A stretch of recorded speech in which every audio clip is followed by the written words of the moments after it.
করে পাঠাইলেন। বন্ধুরা রে আমার, মানুষরা দুনিয়ার জমিনে চলে আসলো। ভাই গো, এই মানুষগুলি দুনিয়ার জমিনে চলে আসার পরে বাপ দাদার ধর্ম বাদ দিয়ে লাখ মানুষ জাতি, কেউ বাবার সরজাতি, কেউ বাবার অফ্রজাতি, কেউ বাবার কালী, কেউ বাবার মহাদেব, কেউ বাবার ঠাকুর, কেউ বাবার রঙ্গ, কেউ বাবার সঙ্গ, কেউ বাবার গাছের পূজা, কেউ বাবার মাছের পূজা। এ বন্ধু, নানা মানুষ নানাবিধ যখন কাজগুলো করা শুরু করে দিল, আমার আল্লাহ রব্বুল আলামিন অসভ্য মানুষগুলোকে সভ্য বানানোর জন্য, অভদ্র মানুষগুলোকে ভদ্র বানানোর জন্য, বেঈমান মানুষগুলোকে ঈমানদার বানানোর জন্য আল্লাহ রব্বুল আলামিন দুনিয়ার জমিনে দুইটা রহমত, দুইটা বরকত, দুইটা নিয়ামত আল্লাহ নাজিল করলেন। এক নম্বর নবী মুহাম্মদ, দুই নম্বরে আল্লাহ নাজিল করলেন নবীজির উপরে নূর নামক 30 পারা কোরআন। আল্লাহ ডাক দিয়ে বললেন, নবী গো, গোটা পৃথিবীর মানবগুলোকে আমার পক্ষ থেকে জানিয়ে দেন, ওগো নবীজি, গোটা পৃথিবীর মানবগুলোকে আমার পক্ষ থেকে জানিয়ে দেন, কোন মানব যদি কোরআনকে আঁকড়ায় ধরে, কোন মানব যদি কোরআনের ড্রাইভার হয়ে যায়, কোন মানব যদি এই কোরআন দিয়ে নিজের জীবনকে পরিচালিত করে, কোন মানব যখন এই কোরআন দিয়ে নিজের জীবনটাকে গড়ে, কোন মানব যখন এই কোরআন দিয়ে নিজের পরিবার চালায়, রাষ্ট্র চালায়, আমি আল্লাহ বলে দিলাম, ইন্নাল্লাযীনা আমানু ওয়া আমিলুস সালিহাত কানাত লাহুম জান্নাতুল ফিরদাউসি নুজুলা। চিল্লায় বলা যাবে না সুবহানাল্লাহ? আমার বন্ধুগণ, আমার ভাইরা, আল্লাহ ডাক দিয়া কয়, ইন্নাল্লাযীনা আমানু ওয়া আমিলুস সালিহাত কানাত লাহুম জান্নাতুল ফিরদাউসি নুজুলা। আমি আল্লাহ রব্বুল আলামিন সেই সমস্ত বান্দা বান্দীদেরকে জান্নাতুল ফিরদাউসের মেহমান বানাইয়া দেই। ঈমানের পথে অবিচল থেকে আমার মরণ যেন হয়, ঈমানের পথে অবিচল থেকে আমার মরণ যেন হয়। মুসলমান বন্ধুগণ, আমার ভাইরা রে, আমার মধুপুরের বাবাজিরা, কে গো এখনো বাইরে আছো? আমি গুনাহগারের কথাগুলো কি তোমাদের কানে যায় না? ভাই গো, দেখো না, আজকের মাহফিল দেখে তোমার দিলটা নরম হয়নি? এ বন্ধু, কে গো এখনো বাহিরে খেলাধুলার ভিতরে লিপ্ত আছো? কে গো এখনো বাহিরে ঘুমের ভিতরে লিপ্ত আছো? আমি আজকে মাহফিল থেকে বলে গেলাম, আল্লাহ রব্বুল আলামিন মনে হয় আজকের এই মাহফিল ফেরত দেবে না, আজকের এই দোয়া ফেরত দেবে না। সভাপতি আমার সাথে বসা, সভাপতিকে নিয়ে আজকের এই মাহফিল থেকে দোয়া করে যাব। এ বন্ধু, এবার সুমাইয়াকে ডাক দিয়ে কয়, এ সুমাইয়া, তুই কি ঈমান ছাড়বি নাকি তোকে জানি মেরে ফেলবো, তোকে আমি বাঁচতে দেব না। আবু জেহেল যখন এই কথা বলে, সুমাইয়া ডাক দিয়ে কয়, কখনোই আমরা ঈমান ছাড়তে রাজি না। ঈমান এনেছি আল্লাহর উপর, ঈমান এনেছি রাসূলের উপর, জীবনটা আল্লাহর রাস্তায় দিতে রাজি, ঈমানটা আল্লাহর রাস্তায় দিতে রাজি, কিন্তু বাতিল তোর কাছে আমি মাথা নত করব না। এ মুসলমান ভাই গো, কোন দিকে কোনো নজর নাই, প্লিজ বাজান দিলটা নরম করিয়া দিবেন। বেঈমান আবু জেহেল ডাক দিয়ে কয়, তাহলে ঈমান ছাড়বি না? উভয়জন ডাক দিয়ে কয়, না না, আমরা ঈমান ছাড়বো না। বেঈমান আবু জেহেল ডাক দিয়ে কয়, একজন প্রহরীকে ডাক দিয়ে বলতেছেন, দুইটা বড় বড় বিশাল আকারের খুঁটি নিয়ে আসো। বিশাল আকারের যখন খুঁটি নিয়ে আসা হলো, রাস্তার দুই পাশে ঘিরে দিল। এক পাশে বাঁধা হলো বেঈমান আবু জেহেল, এক পাশে বাঁধলো সুমাইয়াকে, আর এক পাশে বাঁধলো সুমাইয়ার সন্তানকে আম্মার বিন ইয়াসির রাদিয়াল্লাহু তাআলা আনহুকে টান টান করে বাঁধা হলো। এবার ডাক দিয়ে কয়, আতাতরুকুল ঈমান আম আখলান সাওয়া উম্মি। এ আম্মার, তুই কি ঈমান ছাড়বি নাকি তোর সন্তানকে আমি হত্যা করে ফেলবো, তোর সন্তানকে আমি বাঁচতে দিব না। আতাতরুকুল ঈমান আম আখলাউ সাওবা উম্মি, তুই যদি ঈমান না ছাড়স তাহলে তোর মার কাপড় খুলে ফেলবো। আম্মার ডাক দিয়ে কই না না আমি ঈমান ছাড়বো না। এবার মা সুমাইয়া রাদিয়াল্লাহু তাআলা আনহার কাছে গেল। সুমাইয়া রাদিয়াল্লাহু তাআলা আনহার কাছে ডাক দিয়ে বলতেছেন, সুমাইয়া তুই কি ঈমান ছাড়বি? এবার সুমাইয়া ডাক দিয়ে কই মা ওয়ালাদান ইয়াতরুকুল ঈমান আমামা কাফির। সুমাইয়াকে ডাক দিয়ে বলতেছেন, সুমাইয়া রে তোর সন্তানকে বল তোর সন্তান যেন এখনই ঈমান ছেড়ে দেয়। সুমাইয়া ডাক দিয়ে কয় মা ওয়ালাদান ইয়াতরুকুল ঈমান আমামা কাফির, আমি এমন সন্তান জন্ম দেই নাই যে এই সন্তান তুই কাফেরের সামনে ঈমান ছেড়ে দিবে। না না, আমার সন্তান ঈমান ছাড়বে না। আবু জেহেল ডাক দিয়ে কই এরকম ভাবে হবে না। বুঝছি টেকনিক্যাল কাটাইতে হবে। কিরকম টেকনিক্যাল কাটাইল? একজনকে ডাক দিয়ে বলতেছেন, জলদি করে আমার হাতে একটা বল্লম নিয়ে আসো। বল্লম যখন আবু জেহেলের হাতে দেওয়া হয়, আবু জেহেল ডাক দিয়ে কই এ সুমাইয়া তুই কি দেখতেছস? আমার হাতে বল্লম আছে। সুমাইয়া তুই কি ঈমান ছাড়বি না? সুমাইয়া ডাক দিয়ে কই আমানতু বিল্লাহি ওয়া মালাইকাতিহি ওয়া কুতুবিহি ওয়া রাসূলিহি ওয়াল ইয়াউমিল আখির, সব কিছুর উপর আমি ঈমান আনছি, তবু আমি ঈমান ছাড়তে রাজি না। বেঈমান আবু জেহেল ডাক দিয়ে কই এরকম ভাবে হবে না। এবার মা সুমাইয়াকে টান টান করে বাঁধা হলো। রাস্তার ভিতরে যখন শোয়ানো হলো, সুমাইয়া রাদিয়াল্লাহু তাআলা আনহা চিৎকার করতেছেন, আমাকে ছেড়ে দাও, আমি আল্লাহর রাস্তায় জীবনটা দিয়ে দিব, তবু আমি ঈমান ছাড়বো না। বেঈমান আবু জেহেল ডাক দিয়া কয় বন্ধুগণ আমার, বেঈমান আবু জেহেল ডাক দিয়া কয় এরকম ভাবে হবে না, তোদেরকে আরো শাস্তি দিতে হবে। একজন প্রহরীকে ডাক দিয়ে বলতেছেন, প্রহরী রে এর কাপড়টা তুমি খুলে দাও, এর কাপড়টা খুলে দাও। এবার যখন মা সুমাইয়া রাদিয়াল্লাহু তাআলা আনহার কাপড়টা খুলে দিল, এবার বেঈমান আবু জেহেল ডাক দিয়া কয় এ সুমাইয়া তুই কি এখনো বুঝতেছস না তোর আমি কি অবস্থা করব? এবার সুমাইয়া ডাক দিয়া কয় যাই হবার আজকে হবে, আমি ঈমান ছাড়তে রাজি না। এ বন্ধু, আল্লাহ রাব্বুল আলামিন ডাক দিয়া কয় ইয়া আইয়ুহাল্লাযীনা আমানু, হে দুনিয়ার ঈমানদার, আমিনু কামা আমানান নাস, তোমরা ঈমান আনো যেভাবে সাহাবায়ে কেরাম ঈমান আনছে এইভাবে তোমরা ঈমান আনো। মা সুমাইয়াকে উলঙ্গ করা হইল, বল্লমটা হাতে লইয়া মা সুমাইয়ার গায়ে যখন আঘাত করবে, এমন সময় আম্মার বিন ইয়াসির রাদিয়াল্লাহু তাআলা আনহুকে দেখতে পাইলেন, নিচের দিকে তাকায় আছেন। সমস্ত কাফেররা ডাক দিয়ে কয় এরে আম্মার, ঈমান ছাড়বি নাকি তোর মাকে হত্যা করে ফেলবো? আম্মার ডাক দিয়ে কয় আমি ঈমান ছাড়তে রাজি না। আম্মার নিচের দিকে তাকায় আর আল্লাহকে ডাক দিয়ে বলেন, আল্লাহ তুমি না রহমান, তুমি না গফফার, তুমি না কারীম, ওগো আল্লাহ তোমার প্রতি ঈমান আনছি, তোমার রাসূলের প্রতি ঈমান আনছি, আল্লাহ আমি কখনো ঈমান ছাড়তে রাজি না। এবার আবু জেহেল ডাক দিয়ে কয় আম্মার বিন ইয়াসির রাদিয়াল্লাহু তাআলা আনহুর মাথাটাকে উপরে উঠাইতে। আম্মার মাথাটা উপর দিকে উঠায়, তাই দূরে চায়া দেখে তার মার কাপড় উলঙ্গ। আম্মার বিন ইয়াসির রাদিয়াল্লাহু তাআলা আনহু চিৎকার করে ডাক দিয়ে কয় আল্লাহ তুমি কি আজকে আমাকে এই জায়গা থেকে মুক্তি দিবা না? আম্মার ডাক দিয়ে যখন এই কথা বলে, আবু জেহেল ডাক দিয়ে কয় না না না, এরকম ভাবে হইবে না, বল্লমটা আমার হাতে দে। এবার সুমাইয়াকে আবার জিজ্ঞাসা করতে, সুমাইয়া তুই কি ঈমান ছাড়বি নাকি তোর গায়ে আমি আঘাত করব? এ সুমাইয়া তোর আমি করুণ অবস্থা করে ফেলবো। সুমাইয়া ডাক দিয়ে কয় আল্লাহর কসম, জীবনটা আল্লাহর রাস্তায় বিলীন করে দিব, বাতিল তোর কাছে আমি মাথা নত করব না। এ মধুপুরের বন্ধুগণ,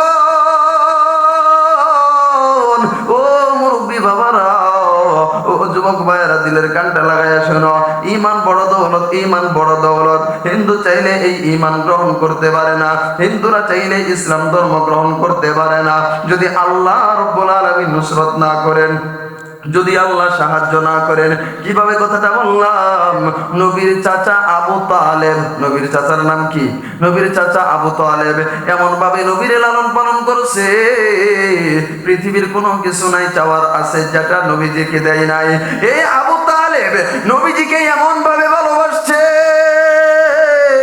পৃথিবীর যত মানুষ আছে, মক্কা নগরে যত মানুষ আছে, সবাইকে ঘোষণা করে দিলেন, আমার ভাতিজাকে কেউ যদি কোনো পাথর দিয়ে আঘাত করা হয়, আমি আবু তালেব সেই পাথর দিয়ে আঘাত করব। আমার ভাতিজাকে যদি কোনো জায়গা থেকে ফেলে দেওয়া হয়, আমি ওই ব্যক্তিকে সেই জায়গা থেকে ফেলাইয়া দেব। এত পরিমাণ ভালোবাসছে আবু তালেব। যখন মুমূর্ষ অবস্থায় এমন সময় নবীজি দৌড়ায় গেছেন, যাওয়ার পরে ডাক দেয়া কয়, চাচা গো, আপনি কালিমাটা গ্রহণ করেন, ইসলাম ধর্ম গ্রহণ করেন। আবু তালেব ডাক দিয়া কই, ভাতিজা রে, এখন যদি তোর কালিমা গ্রহণ করে মক্কা নগরী যত মানুষ আছে সব মানুষ বলবে আবু তালেব মুসলমান হয়ে গেল।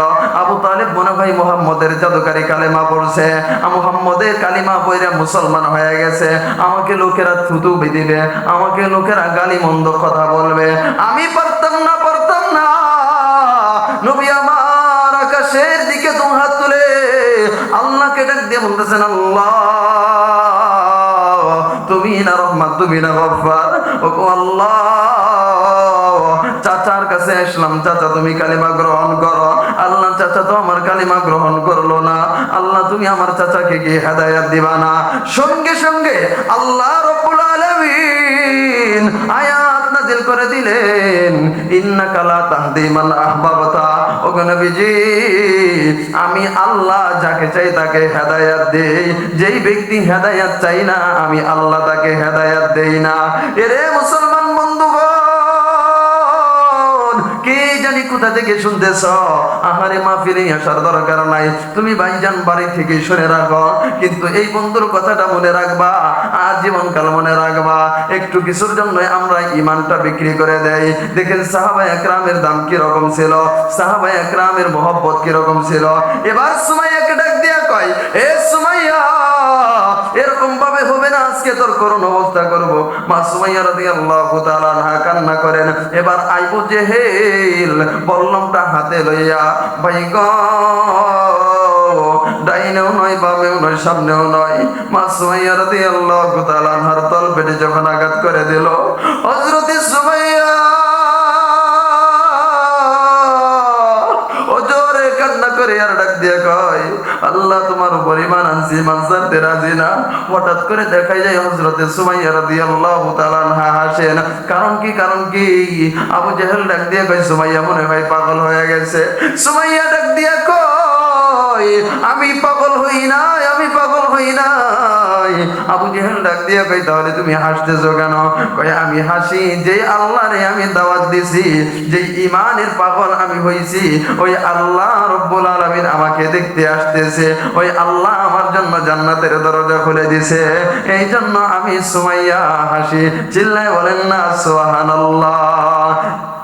মুসলমান বন্ধুগণ, আমার ভাইরা রে, নবীর সাহাবী দাহিয়াতুল কালবি ডাক দিয়ে বলতেছেন, ইয়া রাসূলুল্লাহ, ইয়া হাবিবাল্লাহ, তাহলে আল্লাহ কি আমাকে মাফ করবে না? নবী আমার ডাক দিয়ে বলতেছেন, দাহিয়াতুল কালবি রে, কি জন্য তুমি এই কথা বললা? দাহিয়াতুল কালবি ডাক দিয়ে কই, ইয়া রাসূলুল্লাহ, ইয়া হাবিবাল্লাহ, এমন একটা খারাপ কাজ করছি, এমন একটা গুনার কাজ করছি গো নবী, মনে হয় না আল্লাহ আমাকে মাফ করবে। নবী আমার ডাক দিয়ে কই, দাহিয়াতুল কালবি, কি গুনাহ করছো, কি খারাপ কাজ করছো, একটু আমাকে বলো। দাহিয়াতুল কালবি ডাক দিয়ে বলতেছেন, ইয়া রাসূলুল্লাহ, ইয়া হাবিবাল্লাহ, কেমনি আপনাকে বলি গো নবী, ও নবীজি, আপনাকে আমি বলতে পারবো না। নবী আমার ডাক দিয়ে বলতেছেন, দাহিয়াতুল কালবি, কোনো সমস্যা নাই, তুমি আমাকে বলো। দাহিয়াতুল কালবি ডাক দিয়ে বলতেছেন, ইয়া রাসূলুল্লাহ, ইয়া হাবিবাল্লাহ, তাহলে শুনে রাখেন গো নবী, ও গো নবীজি, আমাদের সেই অন্ধকারের যুগে, আমাদের সেই জাহিলিয়াতের যুগে এমন একটা পরিস্থিতি ছিল, যদি কোনো কন্যা সন্তান হইতো, এই কন্যা সন্তানকে জীবিতই হত্যা করা হইতো, আর যদি ছেলে সন্তান হইতো, এই ছেলে সন্তানকে জীবিত রাখা হইতো। ও গো নবীজি, আমার এই সন্তান, আমার স্ত্রীর গর্ভে একটা সন্তান ছিল। আমি আমার বিবিকে ডাক দিয়ে বললাম, বিবি রে, তোমার গর্ভের ভিতরে যে সন্তানটা আছে, এই সন্তানটা যদি ছেলে সন্তান হয় তাহলে তুমি তাকে বাঁচাইয়া রাখবা, আর যদি মেয়ে সন্তান হয় তাহলে তুমি তাকে মাইরা ফেলাইবা। ও গো নবীজি, আমি চলে যাব বিদেশের সফরে, কাজের জন্য আমি চলে যাব।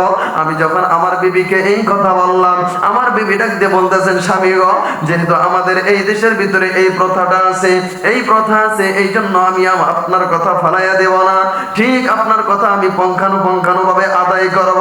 এবার নবী গো, কয়েকদিন হয়ে যায়, আমি যখন দেশের বাইরে চলে যাই, আমার স্ত্রী থেকে বিদায় লইয়া আমি অন্য দেশে চলে যাই। ও গো নবীজি, কয়েক বছর যখন হয়ে যায়,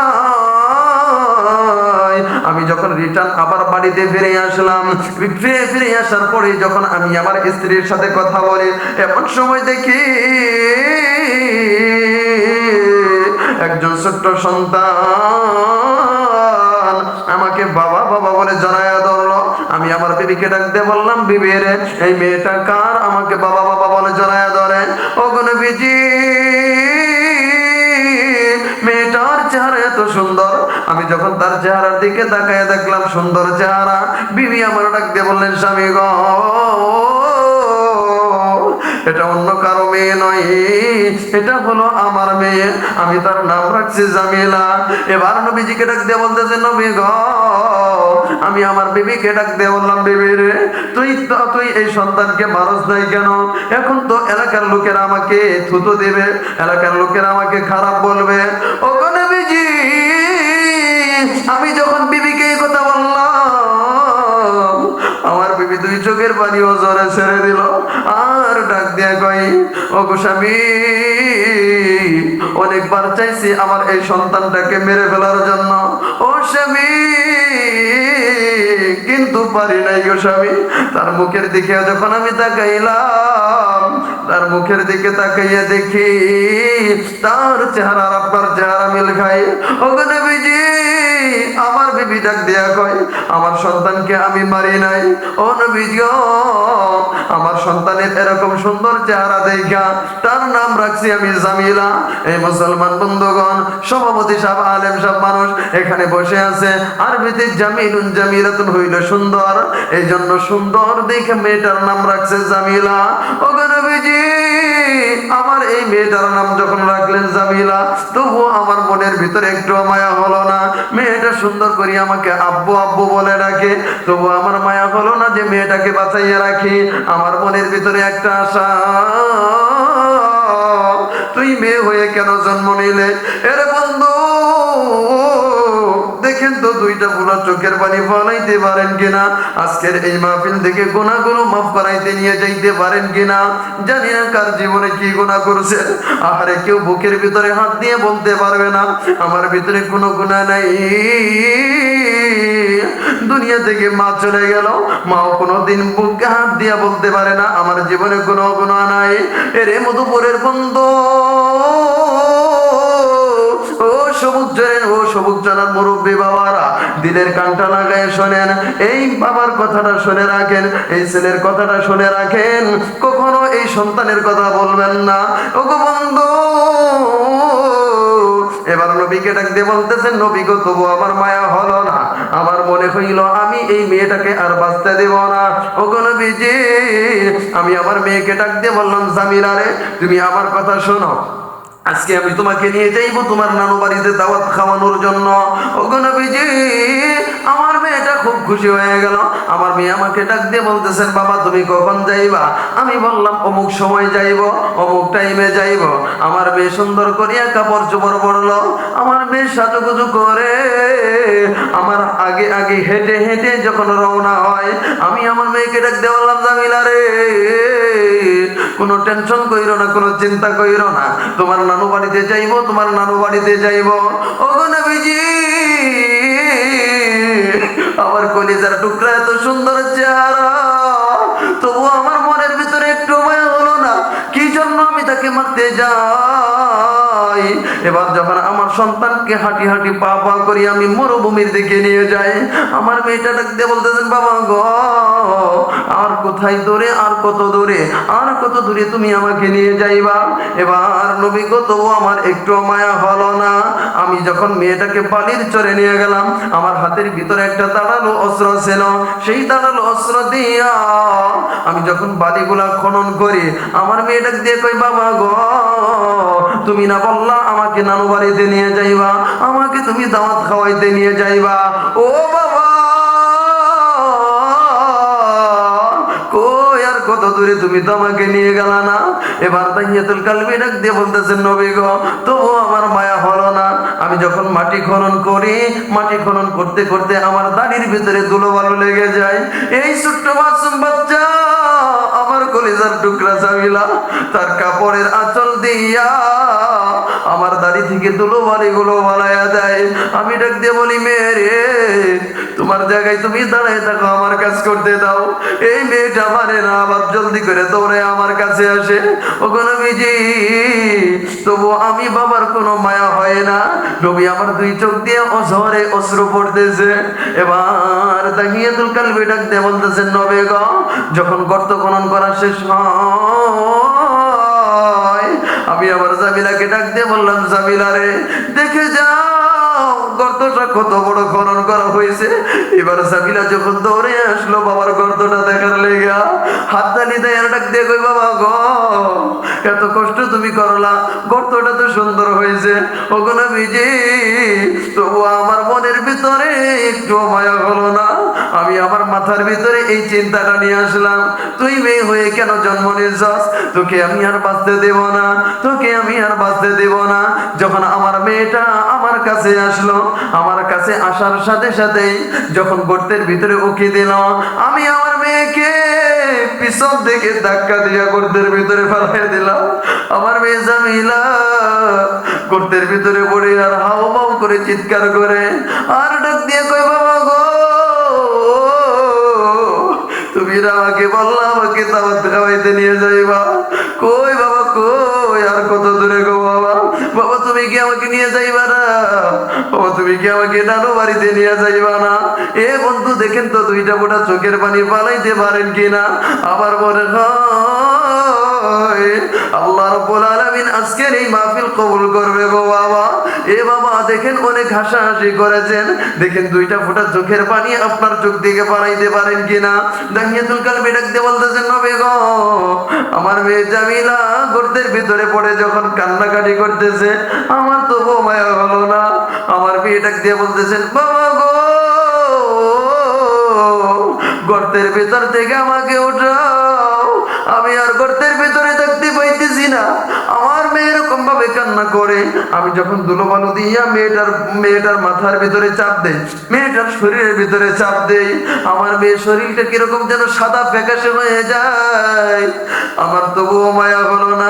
ওগো নবীজি, আমার মনে হলো মেয়েটাকে বাঁচাইয়া রাখি, তবুও আমার মনে একটু মায়া হলো না। ওগো নবী গো, আমার মেয়েটাকে যখন ধুলোবালু দিয়ে চাপ দিয়ে দিলাম, শুধু মাথাটা এরকম ভাবে বের হয়ে আছে। আমার মেয়েটাকে দিয়ে কই, বাবা গো, তুমি আমাকে বাঁচাও, যতদিন দুনিয়ার জমিনে বাঁচবো আর কোনোদিন তোমাকে মুখ দেখাইব না। ও বাবা,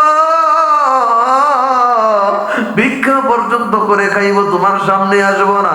বাবা তুমি আমাকে এখান থেকে উঠাও, আমার বড় ভয় লাগতেছে, অন্ধকার জায়গা, এখানে আমার আর থাকতে মন চাইতেছে না। ও নবী গো, আমার মেয়ে যখন এরকম ভাবে কান্না করে, তবু আমার একটু মায়া হলো না। আমি বললাম, তুই মেয়ে হয়ে কেন জন্ম নিয়েছিস? মেয়েটা আমাকে ডাক দিয়ে কই, বাবা গো, এটা তো আল্লাহর নীলা খেলা। আল্লাহ যাকে চাই কন্যা সন্তান দান করে, আবার আল্লাহ যাকে চান ছেলে সন্তান দান করে। ও গো বাবা, তুমি আমাকে এখান থেকে বাঁচাও, আমি আর তোমার সামনে মুখ দেখাইব না।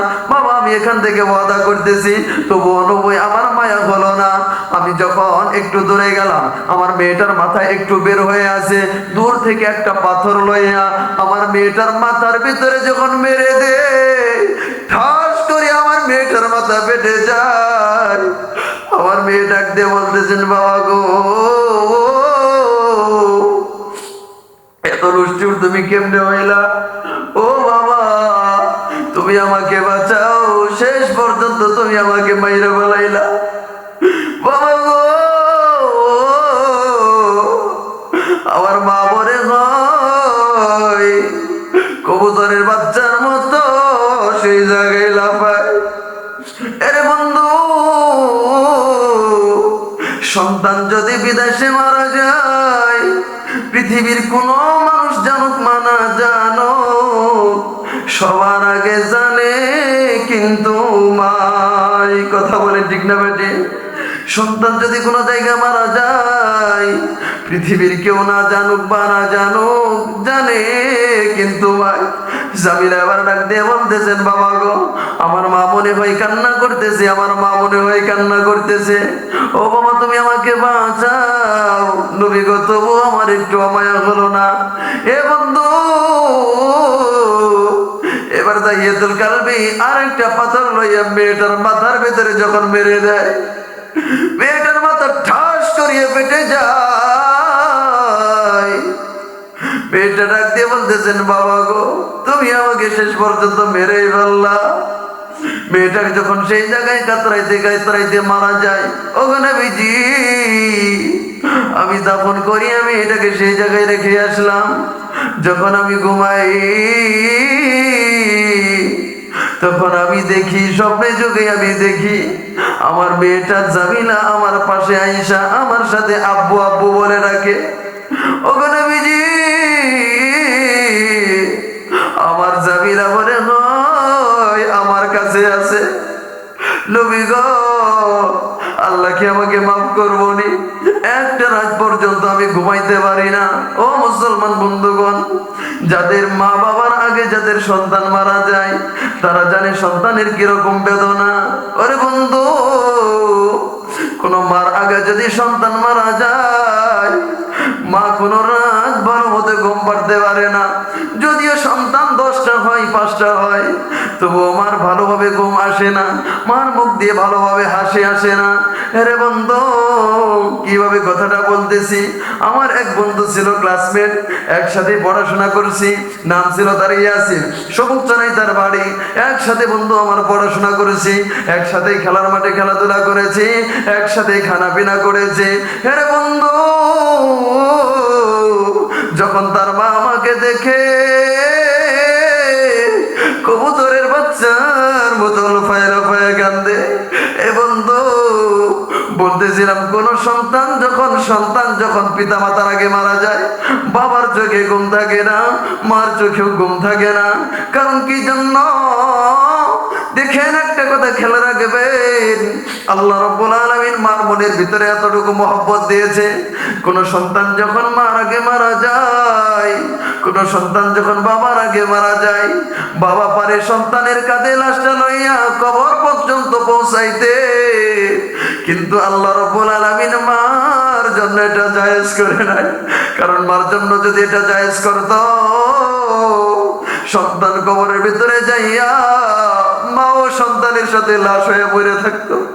আরে বন্ধু, আল্লাহ রাব্বুল আলামিন মার প্রতি এত মহব্বত দিয়েছেন, মার প্রতি আল্লাহ এত ভালোবাসা দিয়েছেন।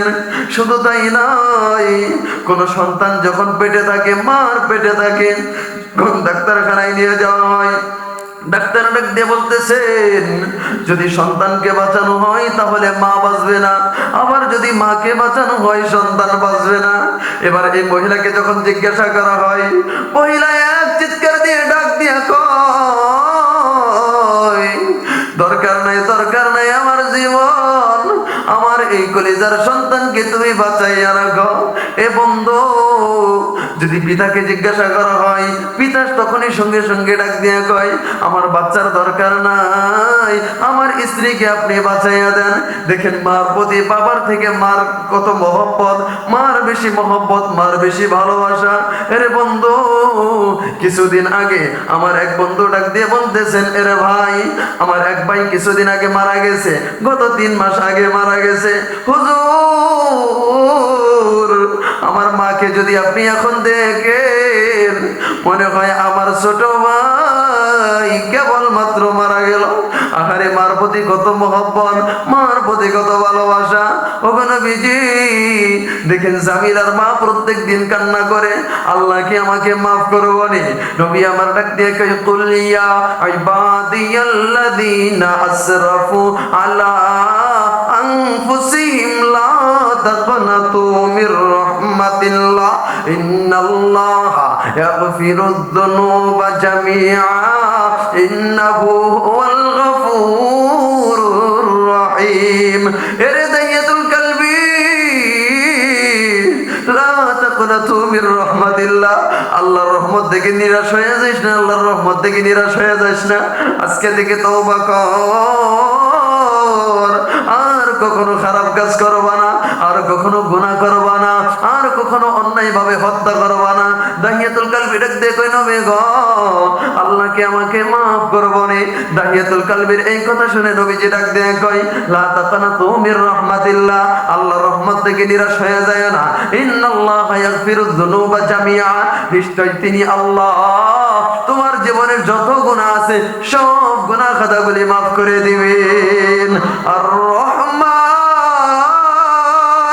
আল্লামাল কুরআন, খলাকাল ইনসানা আল্লামাহুল বায়ান, আশ-শামসু ওয়াল কমারু বিহুসবান, ওয়ান নাজমু ওয়াশ-শাজারু ইয়াসজুদান, ওয়াস-সামাআ রাফআহা ওয়া ওয়াদাআল মিজান, আল্লা তাতগাউ ফিল মিজান ওয়া আকিমুল ওয়াজনা বিল কিসতি ওয়া লা তুখসিরুল মিজান, ওয়াল আরদা ওয়াদাআহা লিল আনাম ফিহা ফাকিহাতু ওয়ান নাখলু যাতুল আকমাম ওয়াল হাব্বু যুল আসফি ওয়ার রায়হান ফাবিআইয়ি আলা'i রাব্বিকুমা তুকাযযিবান।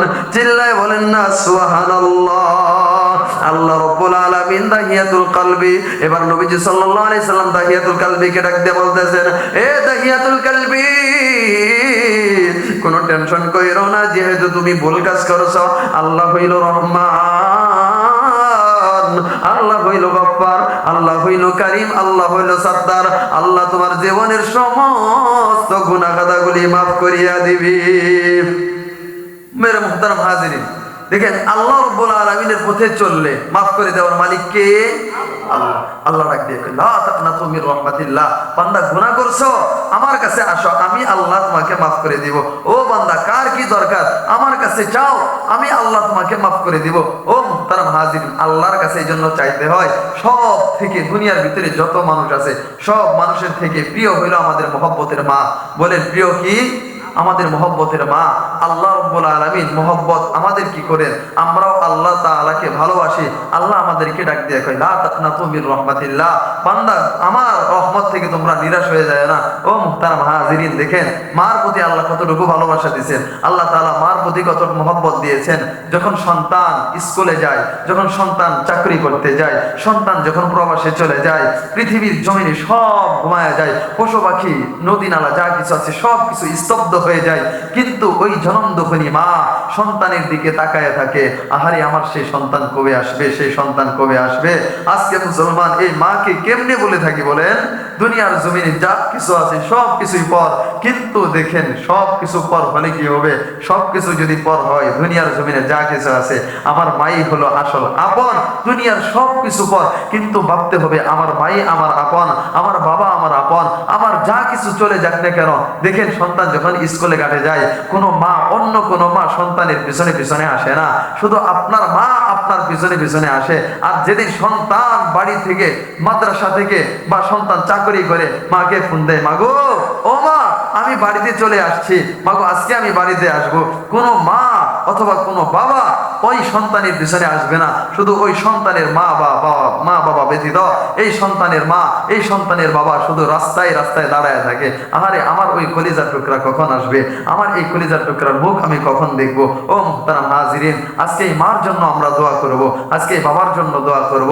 আল্লাহ রাব্বুল আলামিন আমাদের পিতা মাতা যারা আছে সবাইকে, যারা বেঁচে আছে তাদেরকে নেক হায়াত দান করুন, পড়ে না আমিন।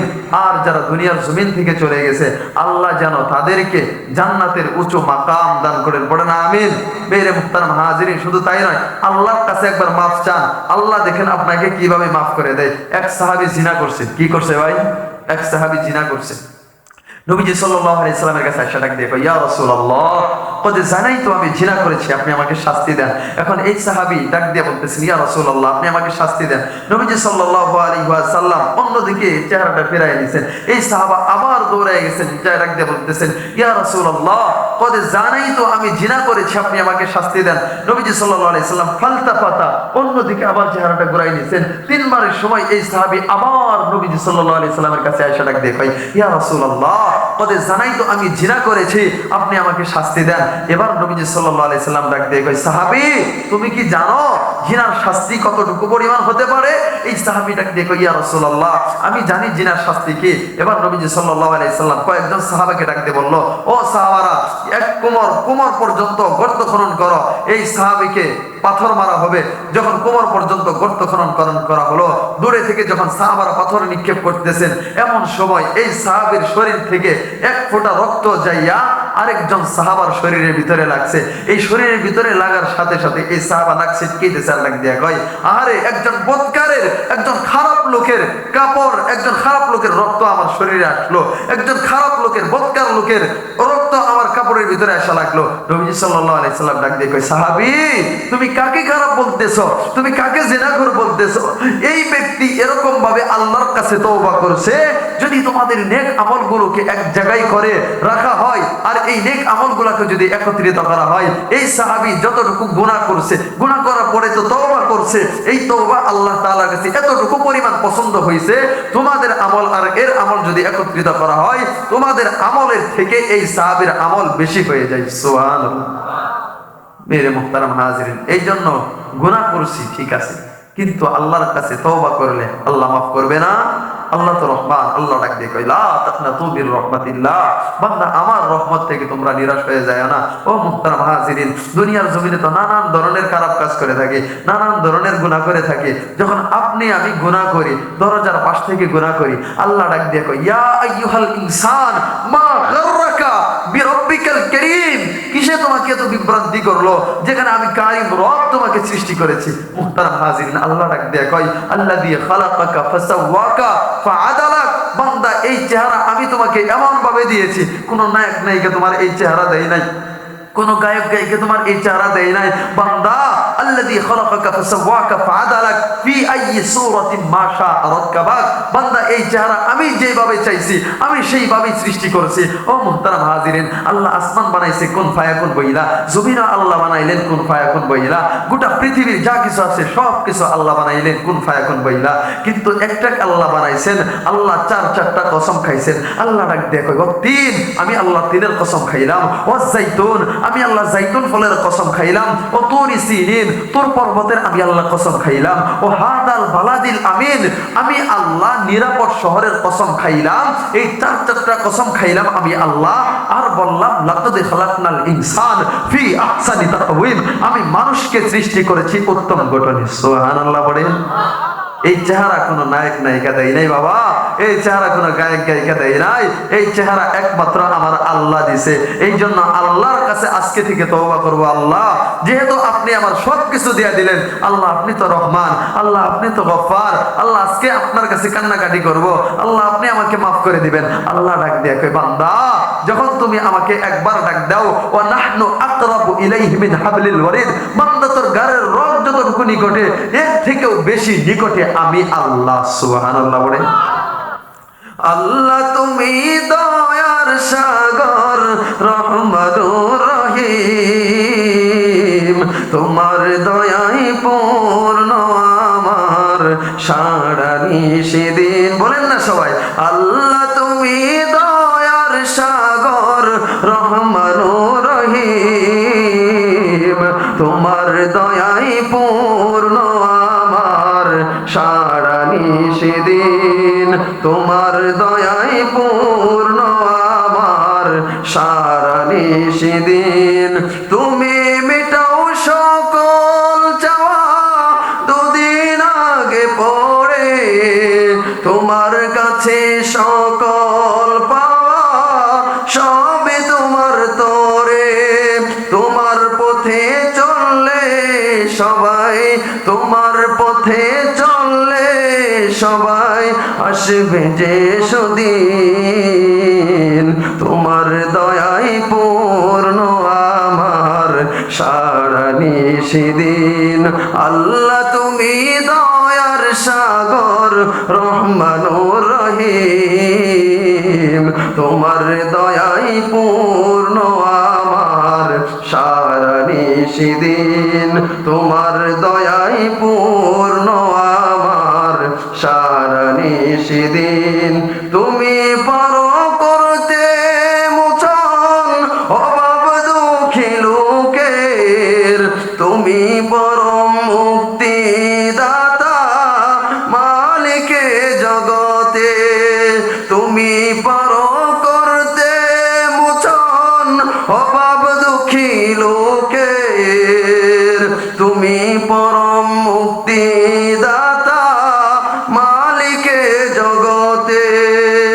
তোমার কাছে চাই যে পানা, তোমার কাছে চাই যে পানা আমরা প্রতিদিন, তোমার দয়াই পূর্ণ আমার সারানি সেদিন, তোমার দয়াই পূর্ণ আমার সারানি সেদিন। আল্লাহ তুমি দয়ার সাগর রহমানুর রহিম, তোমার দয়াই পূর্ণ আমার সারানি সেদিন, তোমার দয়াই পূর্ণ আমার